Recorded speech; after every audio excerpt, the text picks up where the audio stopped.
Bonjour à tous et bienvenue dans une nouvelle discussion. Ça faisait longtemps sur ma chaîne avec un invité de marque et d'ailleurs c'est la première fois qu'elle vient sur la chaîne.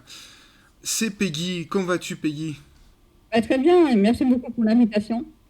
Bah écoute, c'est avec plaisir. En plus, c'est pour parler d'un film que j'aime beaucoup et que toi aussi, du coup, qui est une découverte toute récente d'un cinéaste et aussi d'un film de science-fiction russe. Donc ça, c'est vachement cool. Donc en fait, on va parler aujourd'hui de Solaris d'Andrei Tarkovsky. Donc ceux qui me suivent savent que c'est un de mes cinéastes favoris, quelqu'un que j'aime beaucoup, qui me parle énormément.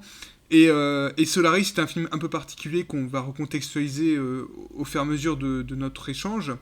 Et Peggy, bah, ça faisait longtemps que je lui avais conseillé le film. Et elle a pu le découvrir tout récemment avec la belle édition Potemkin du film. Potemkin a fait un sacré boulot sur les films de Tarkovsky. Et donc, première chose que je vais te demander avant d'avoir ton avis sur le film, est-ce que tu avais déjà vu des films de science-fiction russes avant?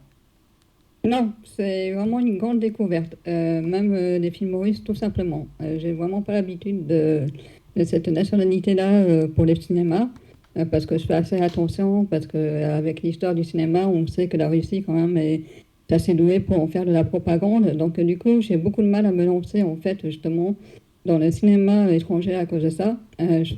Pour moi, c'est extrêmement important, la politique, et qu'il ne faut pas faire n'importe quoi avec. Donc, du coup, c'est vrai, pour moi, c'est très difficile de découvrir autre chose, effectivement, de ce que je ne connais pas. Et heureusement, je rencontre des cinéphiles comme toi ou Gilles Melon et qui me permettent justement de découvrir d'autres univers que mon côté confort, qui est plutôt le cinéma américain, je t'avoue. Et donc, du coup, ça a été une très grande découverte pour moi, carrément, ce film. Et puis le réalisateur en même temps. Bah, c'est génial parce que en fait, effectivement, le cinéma russe du coup, a été lancé avec la période communiste, Ouais, marxiste, et ouais. forcément, il y a eu en effet des films de propagande qui ont pu être faits. Mais il y a d'excellents films de propagande. Je pense au cuirassé Potemkin que tu as sûrement dû voir, je pense. J'avais vu par exemple le film October. Ah oui, voilà, Octobre. Voilà, il paraît que ça en fait partie.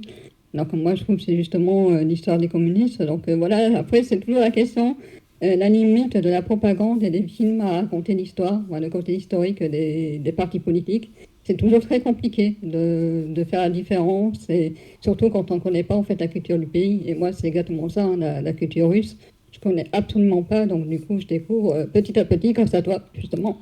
Eh ben, Donc, du coup, c'est vachement intéressant, quoi. C'est vraiment un autre univers. C'est une autre façon de raconter des histoires aussi, et c'est hyper intéressant, quoi.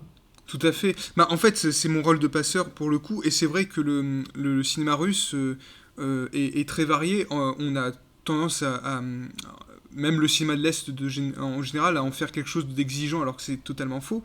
Et c'est intéressant parce que du coup, tu découvres, tu t'aventures vers le cinéma russe par l'intermédiaire des cinéastes les plus russes qui puissent exister en fait. Parce que Andrei Oui, Tarkovsky, et justement, le dernier film de Aja, tu vois, il en parle aussi de ce réalisateur. Il dit que oui, ça l'a beaucoup inspiré pour son dernier film, Oxygène. Tu vois, donc du coup, je suis là, ah, donc du coup, c'est quand même vachement intéressant de s'intéresser aussi à ces cinéastes-là qui ah oui, sont extrêmement importants finalement pour l'évolution de l'histoire du cinéma, quoi.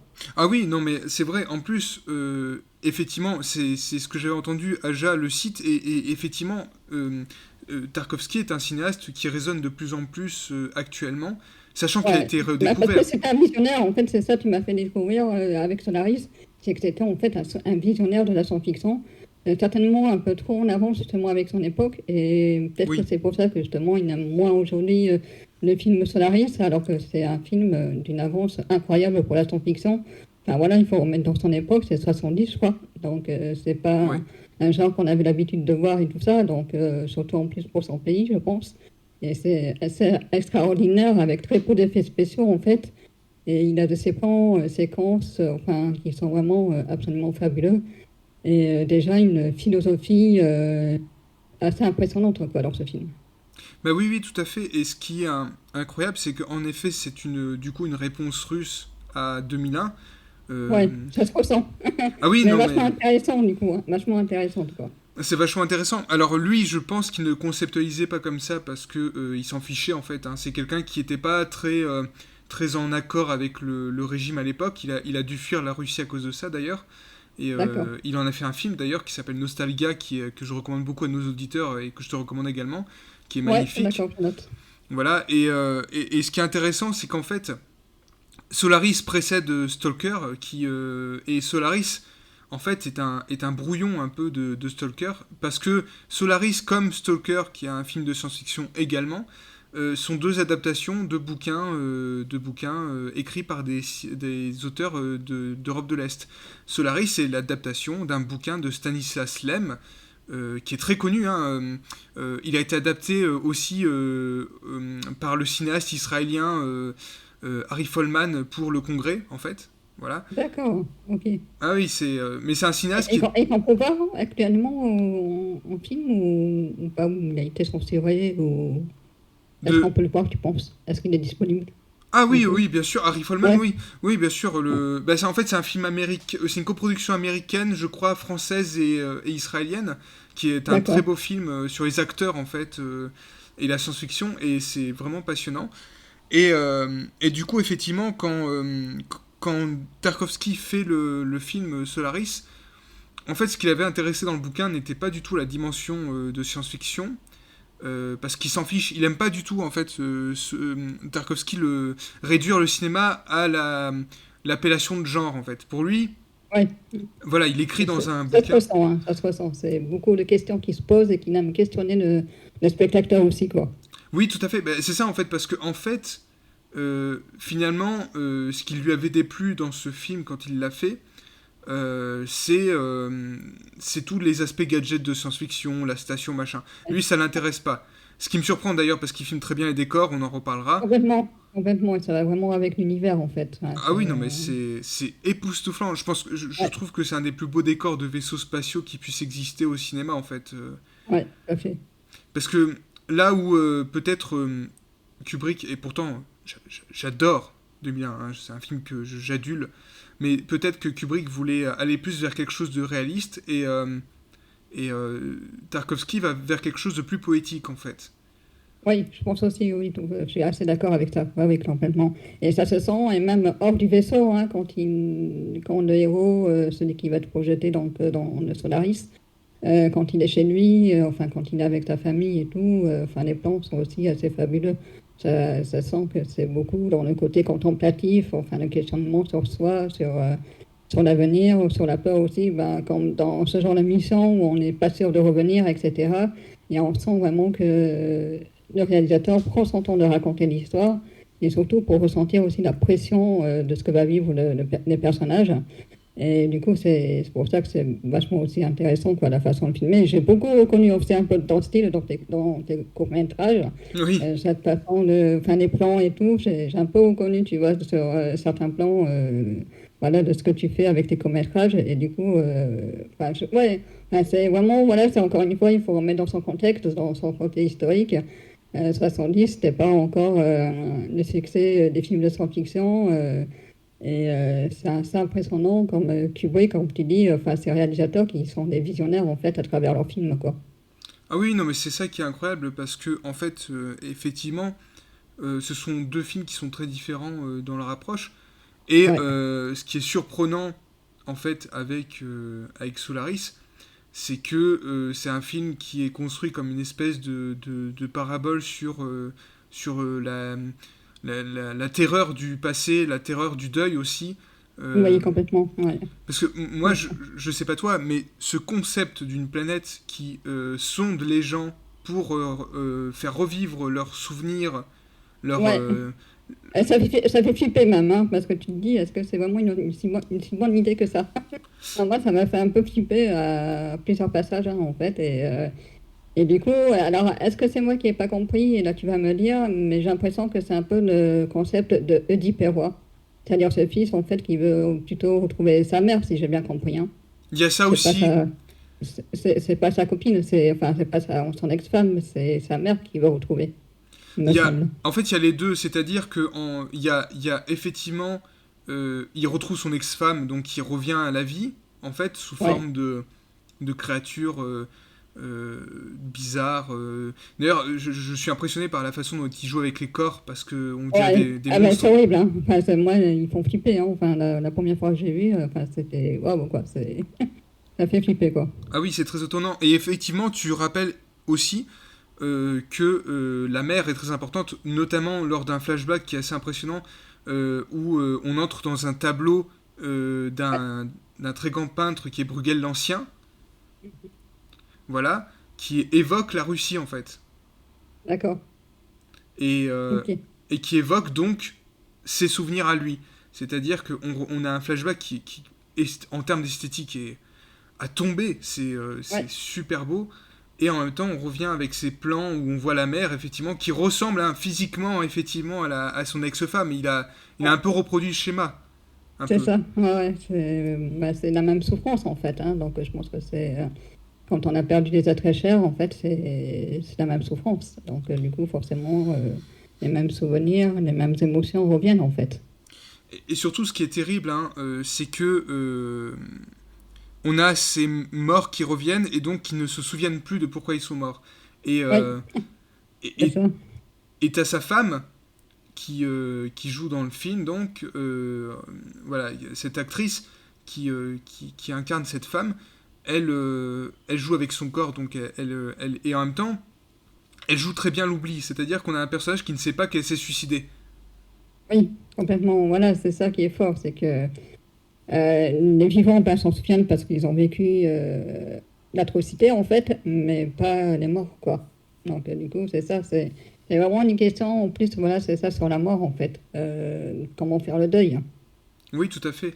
Et tu vois, on parle de ce film-là, mais j'ai découvert il y a tout récemment une série française d'horreur fantastique qui s'appelle Les Revenants, Non, ouais, qui est une tout à fait. Ça su- m'a fait aussi penser à cette série-là. Je On sais est pas si tu avais d'accord. vu, mais On est d'accord. carrément.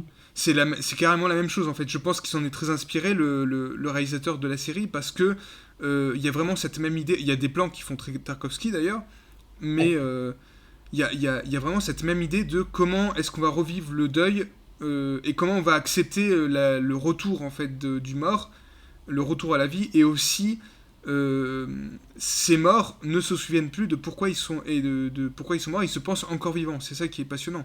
et puis, est-ce qu'il y a encore de la place pour eux, finalement? Enfin, tu vois, si tout le monde revenait, est-ce qu'on s'étoufferait pas à force, en fait, aussi, avec tous ces gens ben, il y aurait tellement de moins en moins de place, et puis c'est ça. Et puis, en plus, entre eux, ils se connaissent pas non plus, parce que c'est le deuil de chaque famille différente. Donc, du coup, qu'est-ce que ces revenants font là, en fait?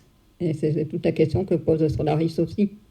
Oui, tout à fait. Et la fin est assez pessimiste un peu parce qu'en fait, il Oui, s'enferme du coup, il faut s'accrocher, hein. Par contre, là, c'est clair qu'à la fin, ouais, puisqu'il y a cette idée de retour vers le passé en fait, hein, totalement, où c'est ça. on revient dans la maison de notre passé, on comprend très vite avec un plan qui est assez fou, qui est un dézoom, on comprend très vite où il est et qu'il n'est plus à la même place qu'on ne pouvait le penser d'ailleurs, parce qu'il joue sur un, Tarkovsky dans cette séquence joue sur un mensonge au début parce qu'on pense qu'il est revenu, qu'il est vraiment revenu et en fait non. Et ça c'est tellement bien mis en scène et en même temps c'est très fort et c'est une conséquence logique du film. Oui, et du coup, bah, c'est ça, en fait, c'est comment il est revenu. Bah, en fait, il est revenu par cette expérience-là, en fait. Enfin, c'est ça la tromperie, quoi. Oui, voilà, c'est ça. Il est revenu parce que en fait il a succombé finalement au passé, au Ouais, souvenir parce que il n'a plus aucune envie de vivre. Il est aussi suicidaire dans le film à certains moments. oui, oui, oui, complètement. Bah, au début, hein, déjà, il ne veut pas revoir la séquence quand il montre la vidéo et tout ça. Enfin, voilà, il ressent encore ce qu'il a vécu, en fait. Oui, oui, voilà. Quand on a la vidéo de son ami qui s'est suicidé, c'est ça. Ouais, ouais, tout à fait, au début, Mais il au y a tout début. oui, oui, au tout début. Et il y a la même chose aussi avec l'astronaute qui revoit son interview aussi C'est au ça, début. ouais, tout à fait. Et, euh, et Kelvin le méprise un peu. Chris Kelvin le méprise un peu parce qu'en fait, il ne le croit pas trop. Et, Ouais, euh, ouais, tout et, à et ce- fait. ah oui, oui, c'est ça. Et ce qui est génial dans cette séquence, c'est qu'en fait, du coup, tu as ce cosmonaute qui a revu son enfant, en fait, qui était mort-né, sûrement, Oui, puisque c'est sous-entendu comme ça. Et c'est une séquence qui est une pure séquence de mise en scène, c'est-à-dire qu'on n'a pas un flashback qui va te montrer la séquence, on va juste avoir quelques images. oui. Et puis, les plus l'histoire racontée par l'astronaute. Donc, du coup, enfin, non, mais c'est vrai que c'est vraiment une mise en scène assez impressionnante, mais qui nous perd, du coup. Hein, du coup, on ne sait plus trop qui sont les personnages, qui est qui, et c'est fait exprès, en fait. Oui, il y a un doute. Il y a un doute. On pourrait même penser que Chris Kelvin, finalement, est-ce qu'il est vraiment Chris Kelvin? Est-ce que C'est quand ça, il revient dans cette, est-ce qu'il n'est pas déjà prisonnier de Solaris? c'est Euh, ça. Ouais. ou en tout cas, peut-être pas ça, mais ce qui est clair, c'est qu'il n'est plus lui-même. Oui, ah ouais, ben, comme souvent les gens qui reviennent de ce genre de mission, en fait, hein, les astronautes reviennent rarement eux-mêmes. Hein. C'est tellement un choc à chaque fois d'aller dans ce trou, en fait, dans ce silence, et après revenir à la vie normale, revenir indemne, enfin, on revient souvent indemne, en fait, de ce genre de Hmm. mission, quoi. C'est intéressant ce que tu dis parce qu'en fait, je trouve que le film est un des rares films de science-fiction spatiale qui traite beaucoup du malaise de l'espace. C'est ça, ouais, complètement, tout à fait. Ouais, et du coup, c'est vrai que du coup, on pourrait penser, enfin, on peut dire qu'effectivement, il est allé plus loin que Kubrick avec 2001, que 2001 Odyssée, quoi, parce que c'est vrai que finalement, 2001 Odyssée, ils le vivent plutôt bien, quoi, et pour eux, c'est même une victoire, c'est une joie d'être là, etc. Alors que c'est vrai que dans Solaris, c'est plutôt l'inverse, c'est vraiment cette crainte de l'inconnu, lui face au silence, et puis après, comment revenir indemne, quoi. C'est ça, c'est toute la question là, quoi. Oui, parce que en fait, dans 2001, c'est plus une critique de la modernité, mais de la modernité, de la guerre, de la violence et aussi de l'intelligence artificielle. Ouais, alors ça aussi, il le pose très bien au début, justement, parce que j'ai un peu revu hier quand même, je voulais bien en parler aujourd'hui, donc je l'ai un peu revu. Et il y a une phrase que j'aime beaucoup, alors je vais un peu la déformer, mais c'est ce qu'il dit dans si on ne s'intéresse qu'à l'intelligence artificielle, pardon, ben, en fait, c'est l'arrêt de la connaissance de l'homme par lui-même, quoi. C'est-à-dire que si on est trop dans la technologie, si on est trop dans la science, l'humain n'aura plus de plaisir à se découvrir lui-même, quoi. Et ça, je trouve que c'est exactement le problème de ce qu'on rencontre aujourd'hui. Oui, tout à fait, mais Kubrick avait très bien anticipé ça. Ouais, Euh, ouais, tout à fait, aussi, ouais. Mais c'est vrai que du coup, faire un versus entre 2001 Odyssée de l'espace et Solaris, ça serait super intéressant, quoi. Moi, je pense que ce serait très pertinent. Forcément, de toute façon, ça serait pertinent parce qu'on a deux films qui présentent autre chose. Ouais, Euh, Parce que c'est deux films aussi qui traitent de l'artificialité, puisque en fait, ces êtres qui reviennent de Solaris sont artificiels. oui, complètement. Ouais, ouais, complètement. Oui, oui, on ne sait même pas s'ils reviennent vraiment en tant qu'humain, en fait. C'est vraiment toute la question qu'on se pose avec le héros du film, quoi. Est-ce que c'est vraiment lui qui est revenu ou est-ce que c'est comme les autres, le côté artificiel qui est revenu, quoi, en fait. Oui, tout à fait. C'est ça qui est impressionnant. C'est-à-dire qu'on a des êtres qui reviennent, qui peuvent mourir, en fait, et C'est revenir ça. n'importe Ouais, comment. ouais, c'est ça, complètement. Et c'est ça qui est passionnant, quoi. C'est là où j'aime beaucoup l'aspect intimiste du film, parce que en même temps, c'est un concept de science-fiction pure, et en même temps, tu as le traitement de Tarkovsky qui en fait quelque chose de très intimiste, de très Oui, sensoriel également. Je trouve que le film est très sensoriel. Et oui, complètement. Oui, oui, c'est pour ça que, vous savez, c'est ce que je dis de plus en plus, que le cinéma, c'est pas seulement visuel, c'est vraiment le côté sensoriel, et Solaris en est parfaitement l'exemple, quoi. oui, tout à fait. Ben, en fait, je trouve qu'il a. C'est quelque chose qui théorise beaucoup, mais du coup, en fait, ce que fait Tarkovsky, c'est qu'il ne construit pas un montage élaboré, c'est qu'il laisse respirer l'image et il va créer tout un truc avec les sons, l'image et la parole. Complètement, ouais. Et en plus, ce qui fait le plus peur, en fait, c'est parce qu'on voit pas. Tu vois, quand à un moment, quand il arrive dans le vaisseau, la première fois, et qu'il découvre bah, justement un petit homme, on ne le voit pas complètement. Du coup, ça fait encore plus peur, je trouve. Tu vois, quand on ne voit pas le personnage en entier, on se demande, mais qu'est-ce qu'il a vu? Enfin, on a envie de savoir, en fait, ce qu'il a vu, quoi, et on ne le voit pas. Et c'est ça qui est. J'adore quand c'est filmé aussi comme ça. C'est tout à fait vrai ce que tu dis. En plus, il y a vraiment cette atmosphère horrifique et en même temps, le vaisseau est un cercueil, quoi. C'est un truc déboulonné, Une quoi. belle métaphore, ouais. J'avais pas pensé, mais c'est une belle métaphore, ouais, tout à fait. Ouais, c'est un cercueil parce qu'en fait, il est totalement, comment dire, déboulonné, il est en mauvais état, il y a une espèce de chambre avec des espèces de monolithes, ça doit être des ordinateurs sûrement, qui sont totalement renversés, on dirait qu'il est dans une espèce de cimetière justement avec des stèles. Complètement. Ouais, c'est vrai, tu vois, j'avais pas pensé à toutes ces métaphores, mais c'est exactement ça. C'est ça, c'est un cimetière en fait. C'est à la fois le cimetière du vaisseau, parce qu'il est dans un sale état, pardon, mais en même temps humain, quoi. C'est-à-dire tous les vivants qui ont eu dedans, mais qui ne sont pas revenus, qui sont à moitié morts, et qui essayent de revenir par le côté artificiel, quoi. C'est vrai que c'est tout à fait ça en fait. Oui, oui. Alors, faut pas faire de la sur. Je voudrais dire un truc, c'est que Tarkovsky il ne supporte pas le symbolisme en fait. Il veut pas faire du symbolisme quand il fait ses films. C'est vrai qu'on interprète beaucoup ses films, mais souvent en fait, ce qu'il met dans ses films, c'est inconscient. Mais c'est là où c'est intéressant, c'est-à-dire que c'est un cinéaste qui arrive à créer de l'émotion, vraiment de la Ouais. pure émotion, et en même temps Mhm. à créer des symboles, pas des symboles, mais une recherche métaphorique qui est peut-être inconsciente, sûrement, mais qui fonctionne totalement, quoi. Et je pense pas que ça soit totalement inconscient, on va pas se le cacher. Je pense que tous les cinéastes font des choses Non, conscientes. ils ne disent pas tout, hein, mais je pense que dans le fond, il y a quand même des choses. Et après, ben, du coup, je trouve le concept intéressant parce que du coup, tout le monde peut s'approprier le film à sa manière, en fait, et peut se le Je suis d'accord. raconter à sa manière. C'est ça qui est vachement intéressant. Mais c'est ce que j'apprécie beaucoup avec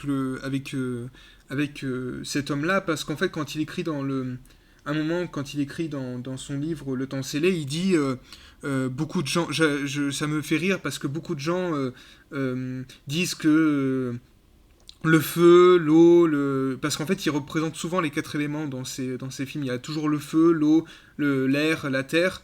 Et, Ouais, et en fait, lui, il dit, mais ça n'a rien à voir avec un truc symbolique ou métaphorique, c'est juste que ça représentait mon enfance. Voilà, la terre de mon d'accord. enfance. Ok. Et la maison au début, en fait, de Solaris, elle ressemble beaucoup à la maison de Tarkovsky enfant, qu'on peut revoir représentée dans le miroir. Et en fait, c'est ça qui est intéressant. C'est-à-dire que c'est un cinéaste qui met beaucoup de lui, beaucoup de Ouais. son histoire personnelle. Hmm. Et en C'est même... peut-être pour ça qu'il n'est pas assez accessible pour tout le monde, en fait, parce que moi, c'est ce que j'ai remarqué à force de voir des films. Très souvent, les films les plus personnels des réals, en fait, sont les plus détestés du public. Ce qui est dommage, parce qu'en fait, Oui, oui, euh, complètement. je pense qu'il faudrait que tout le monde découvre Tarkovsky, parce que c'est un cinéaste qui, même si il ne pourra pas forcément faire mouche sur tous ses films, je pense qu'il y a au moins un film de sa filmographie qui peut plaire. Ouais. Euh, Mais c'est comme Terrence Malick, tu vois, c'est oui, depuis qu'il... C'est vraiment des films très personnels, en fait, qu'il fait depuis l'Arbre de la vie. Et c'est pour ça qu'il touche moins les gens, parce que du coup, ils ont l'impression qu'il ne parle pas, en fait. oui, oui, je comprends ce que tu veux dire. Effectivement, c'est vrai que il y a cette peur de manque de dialogue, mais je trouve que au-delà d'avoir cette approche assez radicale d'une mise en scène très contemplative, très lente, très longue, le film est très long, mais il n'est pas du tout ennuyeux, je trouve, le long. Ah, du tout, non, non, non, parce qu'en fait, on a envie de savoir, justement. Enfin, on a envie de savoir ce qui va se passer. C'est pour ça qu'on est proche, en fait, du héros. Quand il marche, on est très proche de lui, parce qu'en fait, il veut nous embarquer dans l'histoire et surtout le suivre lui, quoi. Et c'est très bien réussi par rapport à ça, quoi. Ah oui, totalement. Surtout que je trouve que Tarkovsky est un cinéaste qui arrive en fait à créer du divertissement entre guillemets. C'est pas vraiment du divertissement, mais à créer Ouais, de l'intensité scénaristique. c'est ça, Euh, ouais, complètement. voilà. Et c'est intéressant parce qu'en fait, il arrive en même temps à mélanger cette espèce de cinéma qui serait populaire entre guillemets et cinéma plus personnel, plus radical. Ça ne veut pas Ouais, dire que le cinéma populaire ne peut pas être radical. Personnellement, moi, je fais aucune distinction entre les deux. Enfin, aucune différenciation des deux. Pour moi, c'est la même chose, le cinéma populaire et le cinéma d'auteur.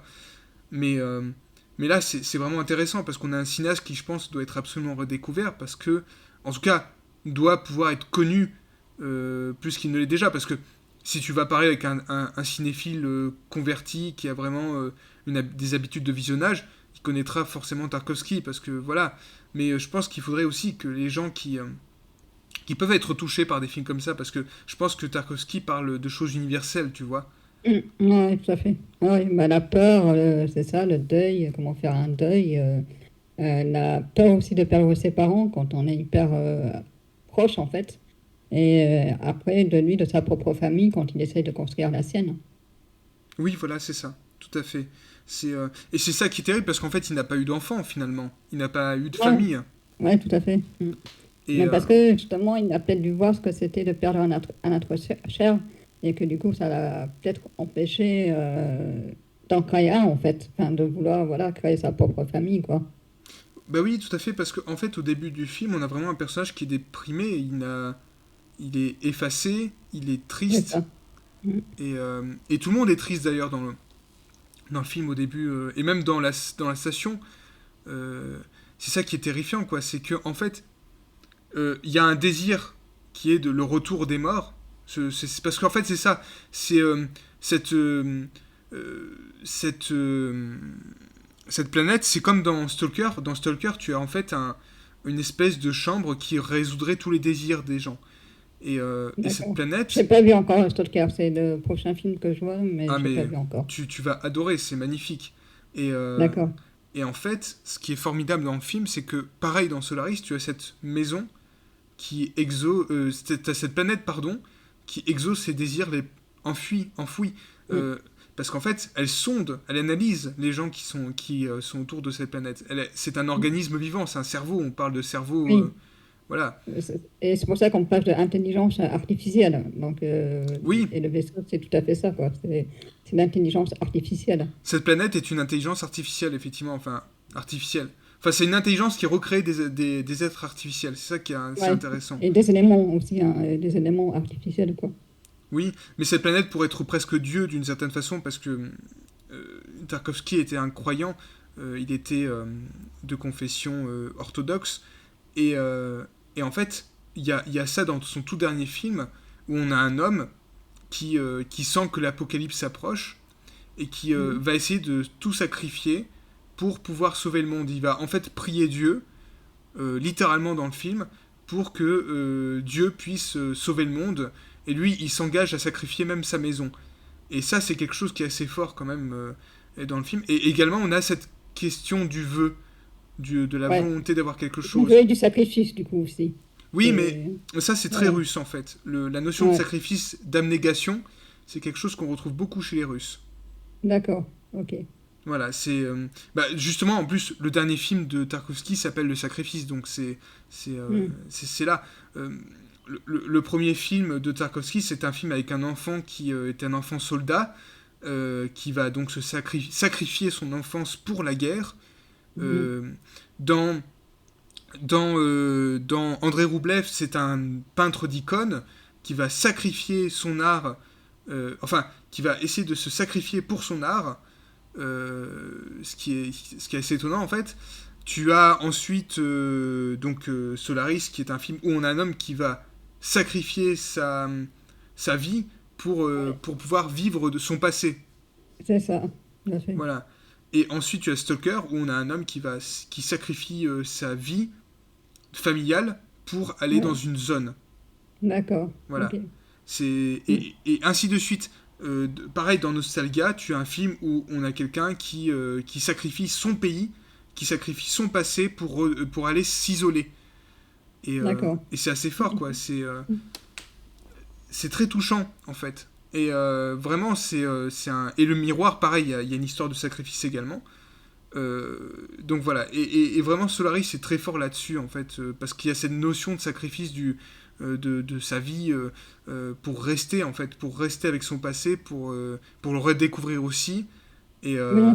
Mais c'est vrai qu'on est toujours dans ce côté de la nostalgie, pardon. Donc, oui, du coup, ouais, c'est un peu ça. C'est revivre son passé quand on est adulte. Alors comme moi, en fait, je trouve pas ça fun, en fait, mais c'est vrai beaucoup, en fait, en cette nostalgie-là, parce qu'en fait, quand on est adulte, ben, on est conscient des choses de ce qui se passe autour de nous. On a les mots aussi, donc du coup, on aimerait plus communiquer. Hmm. Et du coup, c'est pour ça qu'on a cette envie folle de vouloir retourner dans notre enfance pour voir comment on le verrait avec un regard adulte. Et moi, en fait, je ne suis pas fan parce que, en fait, je me rends compte que non, on ne s'en rend pas compte, mais nos parents ou nos proches souffrent beaucoup, mais ne le montrent pas forcément. Et en fait, quand on est gamin, on ne voit pas tout, mais quelque part, c'est ce qui nous protège aussi pour pouvoir grandir et évoluer, quoi. T'as tout à fait raison, parce que, et ça renvoie à quelque chose qui est dans le film, qui est le fait que Chris Kelvin, on voit qu'il est endeuillé, qu'il est triste. Par Oui, contre, son père, on ne le mm, voit pas. tout à fait. Son père est très discret. On ne voit pas son deuil à son père qui a pourtant perdu sa femme. Et ouais, bah, c'est souvent le cas des hommes aussi, hein, toujours à vouloir cacher à l'intérieur de soi La souffrance. leur souffrance. Ça, c'est vrai que c'est quelque chose de très récurrent hein, chez les hommes de ne pas vouloir montrer leurs émotions. Et c'est vrai qu'ils jouent beaucoup sur ça aussi dans le film. Mais tu sais quoi, ça c'est quelque chose que j'admire beaucoup et qui me touche parce que en fait Tarkovsky c'est un cinéaste qui dans chacun de ses films se met à l'épreuve et se met en Mm. danger. C'est-à-dire que il va montrer son émotion. C'est quelqu'un Oui. qui Ça, c'est vrai qu'aussi, c'est ce que j'ai remarqué. Bah, je reviens à Terrence Malick.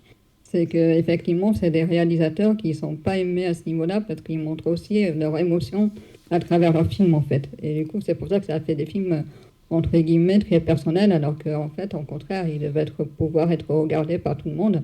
Parce que c'est une réflexion sur la vie, sur soi. Et voilà, quoi, comment l'affronter, justement, affronter la vie et ses émotions, en fait. c'est intéressant ce que tu dis parce que moi il y a beaucoup de d'icônes du cinéma qui sont comme ça en fait où je pense à Clint Eastwood par exemple Oui. qui est un cinéaste qui a toujours été conceptualisé comme une espèce de, de symbole de l'homme qui ne souffre pas, qui se bat, qui ne perd pas. Ouais. Et lui, il a cassé cette image avec ses films et avec d'autres choix d'acteurs où en fait on a un personnage beaucoup plus, euh, Humain, tout simplement. Hein. beaucoup plus humain. Humain, Voilà. quoi. Mm. Je pense à son film qui précède Richard G. Wells, j'ai plus le nom, c'était Oui, si, le cas. celui avant, le cas Richard G. Wells, c'était Ah, oui, oui, oui, avec. Oui, je vois. Pareil, j'ai plus le titre, mais je vois très bien duquel tu veux parler. voilà, J'ai vu aussi, justement, j'ai préféré celui-là qu'à son dernier, mais oui, oui, je vois duquel tu veux parler. La Mule, voilà, La Mule. La Mule, voilà, qui est vraiment sublime. Hein. Ouais, La fin de La Mule, elle tue tout. Enfin, c'est magnifique. ouais, Et, ouais, complètement. et voilà, et moi j'aime beaucoup, en fait, je pense que je préfère c'est une petite aparté, mais je préfère les cinéastes, que ce soit hommes ou femmes, qui montrent leur faiblesse, en fait. Complètement, moi aussi. Moi, je suis de plus en plus comme ça, je me rends compte. C'est vraiment les films qui me parlent le plus. Il y en a encore, hein, et c'est pas pour rien que justement ces films-là font le plus débattre en fait dans les critiques. Voilà, moi c'est beaucoup n'ont pas aimé par exemple Malcolm et Marie, et pour moi c'est pourtant, je pense, un film très personnel du réalisateur qui est en plus un Hmm. fils d'eux et qui je pense en fait c'est beaucoup de règlements avec son père aussi justement quand on est un fils d'un artiste, ben l'artiste il a tendance à oublier aussi de s'occuper de sa famille et en fait c'est tout ce qui est aussi dénonce dans ce film et qu'on n'a Hmm. pas vu. Mais pourquoi? Parce que c'est un film très personnel en fait. Voilà, c'est un règlement de compte avec soi-même en fait. Il faut que je Souvent que rattrape. certains réalisateurs font avec leurs films en fait. Ah oui, non mais tout à fait, il y a des cinéastes qui font ça très souvent. Je pense pas que Tarkovsky ait fait de règlement de compte à travers sa filmographie, par contre je pense qu'il a... par exemple quand il fait Nostalgia, où effectivement il parle de son exode en Italie, euh, il y a des flashbacks également en noir et blanc, où tu vois une famille qui est devant une maison en bois, est avec un chien, des enfants, enfin c'est vraiment des plans qui évoquent lui-même son sentiment à ce moment-là. Et par exemple, Ouais, tu vois, dans Le Sacrifice, qui est le dernier film de Tarkovsky, il était en train de mourir à ce moment-là, il était malade, euh, d'accord. il ne savait pas encore, et Ouais. quand j'ai vu le film, j'ai été frappé parce que je me suis dit, mais en fait, c'est un. Moi, tu vois, j'ai éclaté en sanglots parce qu'en fait, j'ai vu un film où on avait quelqu'un qui savait qu'il allait mourir, Mhm. qu'il avait Un cette film conscience. prémonitoire quoi. Mais ça c'est vrai qu'on c'est pareil. Bah, tu vois, on parle de films très personnels. Les premiers films de Alejandro Iñárritu, c'est des films très personnels. C'est aussi son histoire quand il était immigré et tout ça.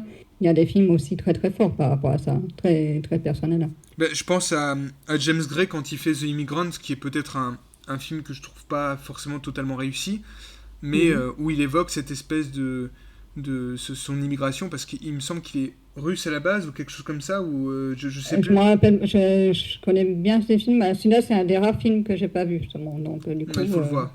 là, je pourrais pas te répondre par rapport à son histoire à lui, quoi. Mais je pense à son tout premier aussi, qui est magnifique, avec Oui, Tim Roth. Little Odessa. Ouais, Little Odessa, Little celui-là, Odessa ouais. voilà, qui envoie à sa vie personnelle aussi, Ouais, qui est un film magnifique. D'ailleurs, James Gray, moi je pense on pourrait en faire un continuateur de Tarkovsky d'une certaine façon, même s'ils n'ont pas du tout la même façon de réaliser, mais Ad Astra également, on pourrait le comparer avec Solaris totalement, je pense. oui, oui, oui, tout à fait. Et parce que pareil, il parle à travers le personnage du père qui est un mort en fait, hein, qui est Mm. censé être mort, qui revient, qui souffre de son exode, qui va se suicider quand même, c'est assez fort. Ouais. Euh, voilà, moi j'aime beaucoup. Mais pareil, James Gray, c'est un cinéaste qui est très sous-estimé et je ne comprends pas pourquoi, alors que c'est un cinéaste qui met beaucoup de lui en fait. Hein, Au moderne. Et ce qui est terrible, c'est qu'il y en a qui sont trop en avance, donc on va pas les aimer à leur époque, mais on va les comprendre bien après.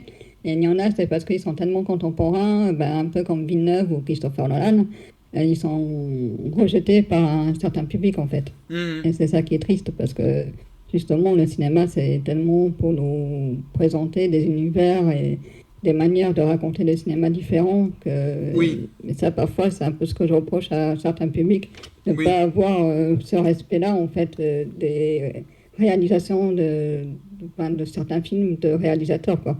Oui, je suis bien d'accord là-dessus. Et heureusement, Tarkovsky n'a pas eu trop souffert de ça, malgré ses problèmes avec le régime communiste. Mais il a eu beaucoup de succès, en fait, à son époque. En tout cas, un succès critique. Euh, euh, En termes de box-office, bon, de toute façon, je pense qu'en Russie, ils n'ont pas du tout la même notion du box-office que nous. Mais Non. je pense que ces films avaient un intérêt. Il le disait, il était très ému par l'intérêt qu'on pouvait porter à ces films. C'est quelqu'un, moi j'aime beaucoup en fait, c'est quelqu'un qui peut être très exigeant en termes de vision de cinéma, qu'on pourrait taxer. C'est franchement, s'il débarquait sur Twitter aujourd'hui, hein, Tarkovsky, on l'aurait taxé d'élitiste en fait. Ah mais complètement enfin ouais, de arrogant, de prétentieux Oui, c'est c'est ça. ouais, je pense qu'il pèterait des plombs. Hein. Je pense qu'il partirait aussi vite qu'il viendrait sur Twitter. Bah, déjà à l'époque, en Mhm. fait, quand il écrivait son bouquin, il pointait du doigt une certaine industrie, il pointait déjà du doigt beaucoup de choses Mhm. qui, je pense, on peut retrouver aujourd'hui. Hein, il était un peu en avance pour le coup, et c'est vachement intéressant. Mais c'est vrai que moi, ce que j'aime beaucoup chez lui, c'est que on a un cinéaste qui croit profondément en ce qu'il fait, c'est-à-dire qu'il croit profondément en le cinéma. C'est pas quelqu'un qui est cynique, c'est quelqu'un qui aime le cinéma. Ouais, bah comme Kubrick, hein. Kubrick, il était aussi comme Pareil. ça. Enfin, il aimait le cinéma, il aimait le réaliser aussi, et ça se ressent complètement à travers ses films, quoi. Mais je pense que c'est pour ça que ce sont des cinéastes qui sont autant appréciés aujourd'hui. Ouais, Kubrick de plus en plus. Bon, Kubrick n'était pas forcément déprécié, enfin à l'époque, mais il y avait des films qui n'avaient pas du tout marché, hein, qui n'avaient pas plu. ouais. Et Complètement, bah, qui dérangeait, parce que pareil, hein, qui dénonçait beaucoup aussi le côté système hollywoodien. Voilà, oui, le film avec Tom Cruise et ah oui, il est Nicole incroyable. Kidman, là, j'ai oublié le nom. Eyes Wide Shut. Ouais, voilà, c'est aussi tout le côté, la pédophilie du Star System avec pense la scientologie en plus, etc. Oui, Voilà, enfin, il dénonçait aussi déjà tout ça, hein, et encore plus aussi. Ça, je suis étonnée, dans Full Metal Jacket, qu'on le veuille ou non, c'est aussi un rappel de ce que faisait aussi le cinéma américain, c'est-à-dire créer des courts-métrages de propagande pour que oui. ils puissent encore trouver des jeunes pour aller à la guerre. Enfin, voilà, il raconte tout ça à travers ses films, Kubrick. Mais que je trouve, c'est clair qu'on ne parle pas assez, en fait. Euh, ouais, c'est vrai. Bah, Kubrick, en fait, le problème, c'est qu'on en fait un. un dieu sans forcément le désacraliser quand on en parle. C'est-à-dire que on a trop peur parfois de parler de ces films, alors qu'il faut le faire, je pense. Il faut absolument Tout à parler de ces fait. films.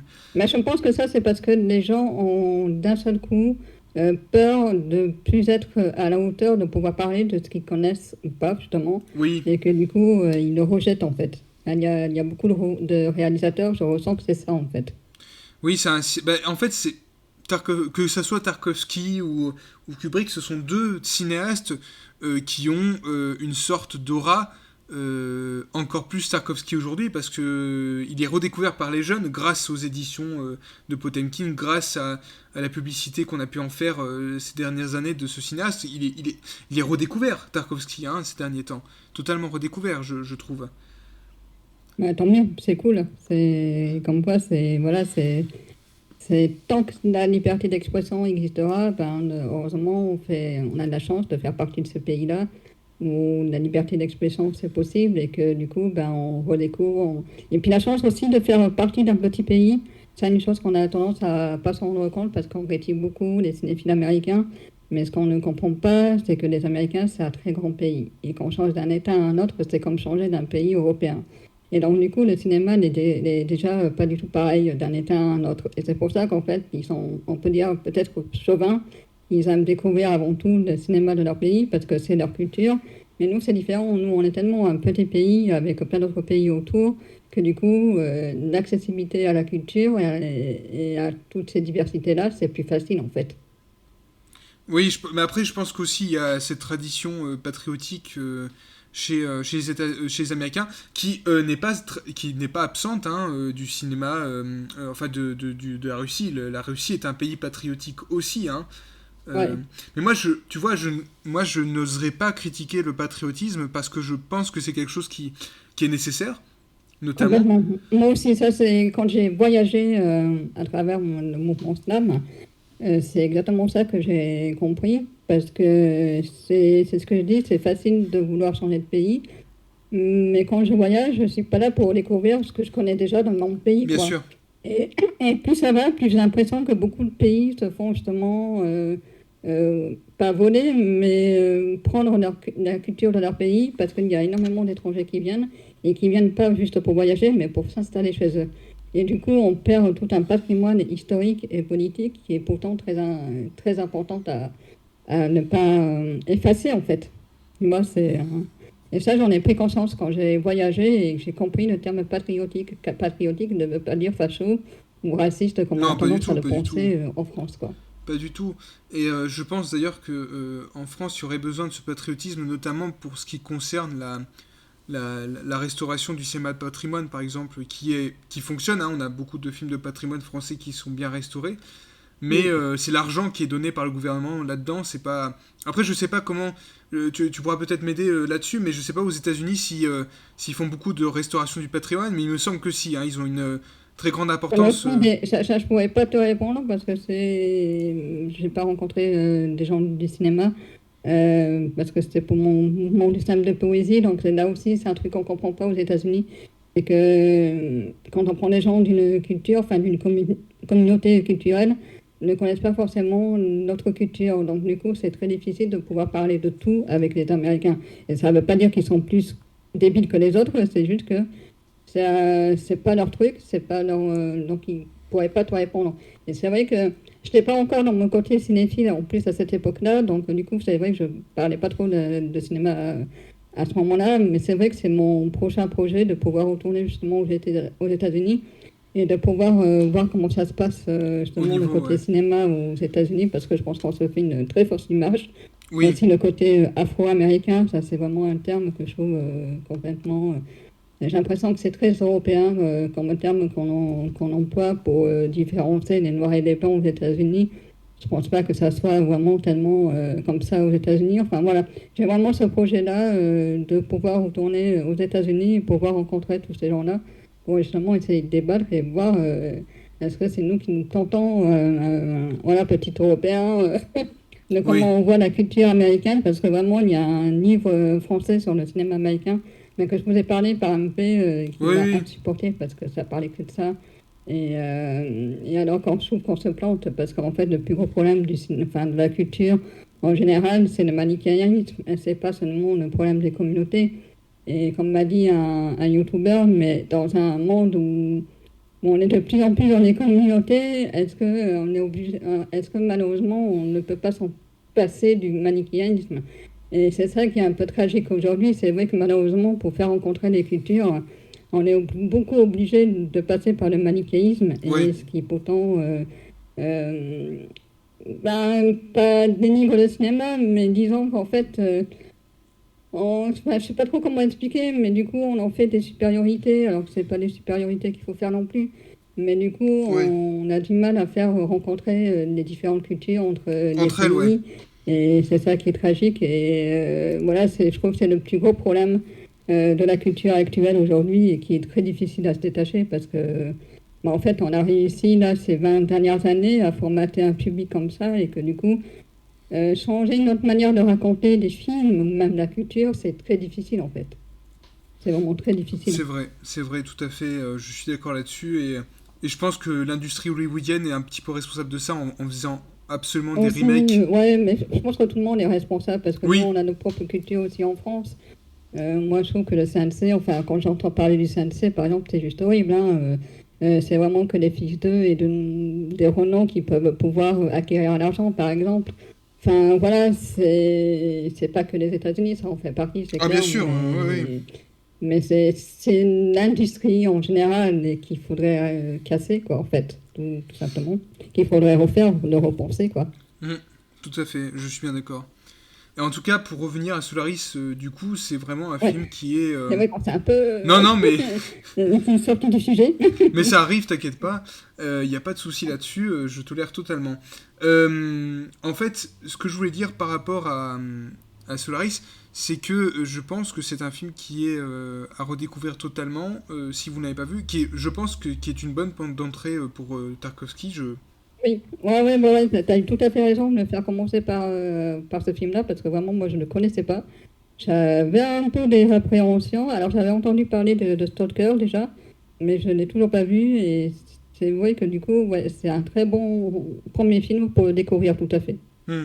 Même si, évidemment, le mieux, bah, moi c'est ce que j'aurais dû faire, mais j'ai pas fait comme ça, ce serait de découvrir par son premier film, parce qu'en fait, Tarkovsky a un cheminement très particulier dans son œuvre qui est toutes les œuvres sont connectées entre elles. Enfin, c'est-à-dire D'accord. il y a une évolution, mais après, moi je pense que c'est quelque chose qui a à faire quand on les a tous vus et qui a à refaire comme ça. Moi, c'est ce que je compte faire très bientôt, Ok, les voir dans ouais, c'est l'ordre. intéressant aussi, avoir les plusieurs regards comme ça, découvrir d'abord peut-être dans le désordre justement, pour découvrir le cinéaste d'abord, et après effectivement le faire dans l'ordre. Je pense que ça peut être deux regards complètement intéressants.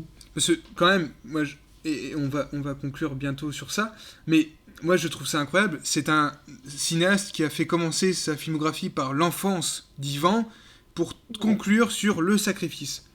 ouais, d'accord. Et ça, c'est quand même quelque chose de très fort, quoi. On commence sur l'enfance et on finit par la mort. Ouais, ouais, tout à fait. Et c'est Mhm. très fort. Donc, en tout cas, voilà, je suis très heureux de t'avoir reçu pour discuter ce film. On a bien parlé.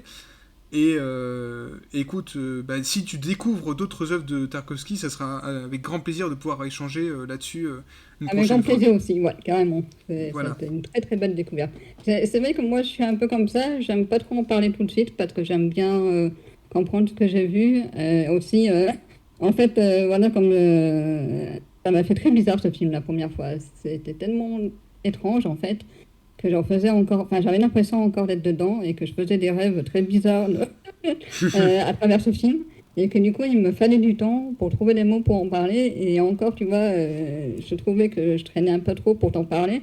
Parce que j'avais l'impression, du coup, un peu de perdre le film. Et c'est pour ça que je l'ai revu un peu hier Mhm. après-midi. Parce que j'avais besoin de me remettre quand même un peu dedans, etc. Mais c'est vrai qu'il y a tellement de choses à dire qu'en fait, il faudrait en parler pendant des heures, quoi, en fait. Voilà. Je sais pas combien de temps on en a parlé là, mais c'est carrément pas suffisant, en fait.